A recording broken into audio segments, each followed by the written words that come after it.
Okay po. Okay, ano? Nakita mo yung kanto, dulo dito. Yes, sir. Okay, dulo. Yung green, yung rampa, at saka yung puti. O yan ang bagong pamantasan lungsod ng Maynila College of Medicine. Ganun kalawak yan. Pwede ka na maging doctor. Tapos yung cancer center doon naman sa Sir, kailan sisimulan yung ano? Hopefully, cross finger, nagsusubi na ako ng pera by first quarter of next year, groundbreaking.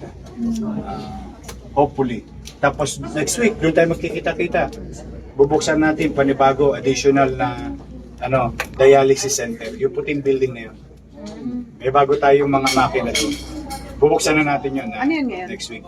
Meron tayo dati makina dyan, ano na lang, 4 na lang ang gumagana eh. May bago tayong dumating. So madadagdagan. Itong tawag. Yung puti. Ayan. Yun. Yung blue yung ano? Yung white. Na blue is, ano yan? Navy yan. Yung navy. Akala ko papalitan ko. Papalitan ng TV. Yellow. Yung puti. Ito po sa harap. Sa baba. Sa harap po, sa baba. Sa baba. Ayun. Ito. Ito. Apo. Layo na tingin. Malaki nga. Malaki kami. Churi. Talaga. Ano pa lang, college of medicine. Pero itong buong College of Medicine. Yes. Kasi ito na yung hospital. Yan yung dating hospital.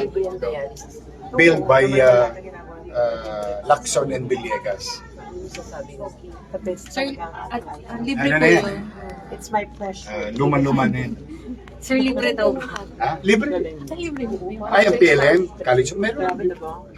Kaya naman kasi sila Maganda siya, pero natatanggap sana ng hindi mo Unifast. I don't know kung meron mang minuscule fee. Di ba? Ang isang doktor, mga Miscellaneous. 10. Miscellaneous. Ayan. Ayan ang namin, share namin sa national government, sa nation building. To produce more doctors and nurses and other allied courses. Pang Manilenyo lang ba yan? Hindi, di ba? PLM?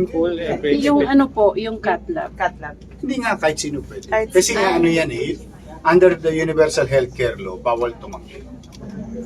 Kaya, siyempre priority ko Manileño.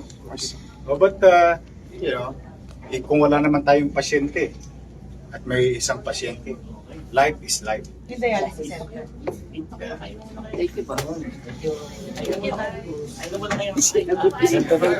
Gusto ko po, gusto ko tanong yun.